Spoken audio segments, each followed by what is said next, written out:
ఎన్నికలకు సమయం 4 రోజులే ఉన్నందున కూటమి శ్రేణులందరూ కష్టపడి పనిచేయాలని పశ్చిమ నియోజకవర్గ ఎన్డీఏ కూటమి ఎమ్మెల్యే అభ్యర్థి సుజనా చౌదరి దిశానిర్దేశం చేశారు. ధర్మంగా తనను అత్యధిక మెజారిటీతో గెలిపిస్తే 5 ఏళ్లు ప్రజాసేవకుడిగా పనిచేస్తారని సుజనా హామీ ఇచ్చారు.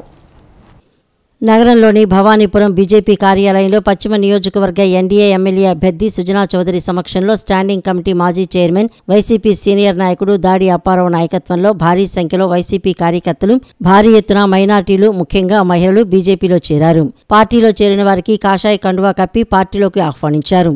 పెద్ద సంఖ్యలో కార్యకర్తలు బీజేపీలో చేరడం ఆనందం కలిగించిందని, ఇదే స్ఫూర్తితో మరో 4 రోజులు కష్టపడి తనకు బలం చేకూరేలా పనిచేయాలని కోరారు. తనను అత్యధిక మెజారిటీతో గెలిపిస్తే 5 ఏళ్లు ప్రజాసేవకుడిగా పనిచేస్తానని సుజనా చౌదరి హామీ ఇచ్చారు.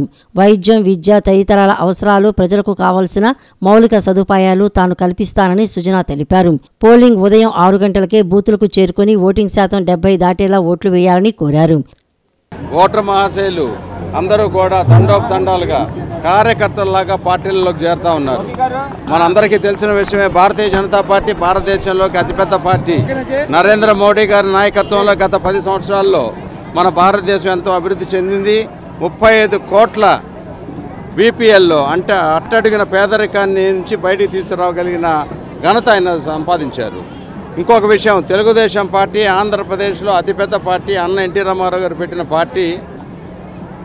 చంద్రబాబు నాయుడు గారి పరిపాలనా దక్షత, చంద్రబాబు నాయుడు గారి అభివృద్ధి, డెవలప్మెంట్ ఓరియంటేషను అన్నీ కూడా అందరికీ తెలిసిన విషయమే. మూడో పార్టీ జనసేన పార్టీ.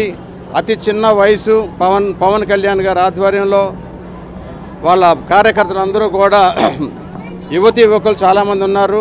వీళ్ళ మన ముగ్గురు కూటమి ఏర్పడి ఈ ఎన్నికలకు వెళ్తున్న సంగతి తెలిసిందే. ఈ దుష్ట పాలన, అరాచక పాలన తరిమి కొట్టాలి అని అంటే 3 పార్టీలు కలిసి జనం తండోపతండాలుగా వచ్చి మే 13వ తేదీ ఎప్పుడు వస్తుందా ఓటు ఒక వేసి జూన్ 4వ తేదీ బ్యాలెట్ బాక్సులు బద్దలు కొట్టాలనే పద్ధతిలో ఉన్నారు. ఇదే సమయంలో బీజేపీ ఎన్నికల కార్యాలయానికి దేవినేని ఉమా విచ్చేశారు. దేవినేని ఉమా మాట్లాడుతూ సుజనా చౌదరి విజయ పథంలో దూసుకువెళ్తున్నారని, అత్యధిక మెజారిటీతో గెలిపించాలని కోరారు. అమరావతి ఉద్యమంలో రైతులకు కేంద్ర మంత్రిగా ఉన్న సుజనా అన్ని విధాలా ఎంతో సహకరించారని అన్నారు. పశ్చిమ నియోజకవర్గం అభివృద్ధికి సుజనా సంపూర్ణంగా సహకరిస్తారన్న నమ్మకం తనకు ఉందని ఉమా అన్నారు. 2 సార్లు రాజ్యసభ సభ్యుడిగా, 4 సంవత్సరాలు కేంద్ర మంత్రిగా, అటు అమరావతి ఉద్యమ కార్యక్రమంలో కావచ్చు, అట్లాగే పోలవరం నిధులు తీసుకురావడంలో ఆ రోజు చంద్రబాబు నాయుడు గారితో కలిసి చౌదరి గారు ఢిల్లీలో పోషించిన పాత్ర కూడా మా అందరికీ తెలుసు. అందరం కూడా అన్నదమ్ముల్లా కలిసి ఉండే వ్యక్తులం. ఇవాళ మన ప్రాంతం నుంచి ఇవాళ ఏదైతే వెనుకబాటుతనం ఉన్న ఈ నియోజకవర్గంలో పేద ప్రజలకి సేవ చేసే అదృష్టాన్ని ఎన్డీఏ కూటమి ఇవాళ చౌదరి గారికి ఇవ్వడం జరిగింది. తప్పకుండా ప్రతి ఒక్క ఓటర్ మహాశయుడు కూడా ఎన్డీఏ కూటమి అభ్యర్థి చౌదరి గారిని మంచి మెజార్టీతో గెలిపించి ఈ ప్రాంతాన్ని ఒక మోడల్ నియోజకవర్గంగా, ఏదైతే ఎంతో పనిచేసే అవకాశం ఉన్న ప్రాంతం ఇది.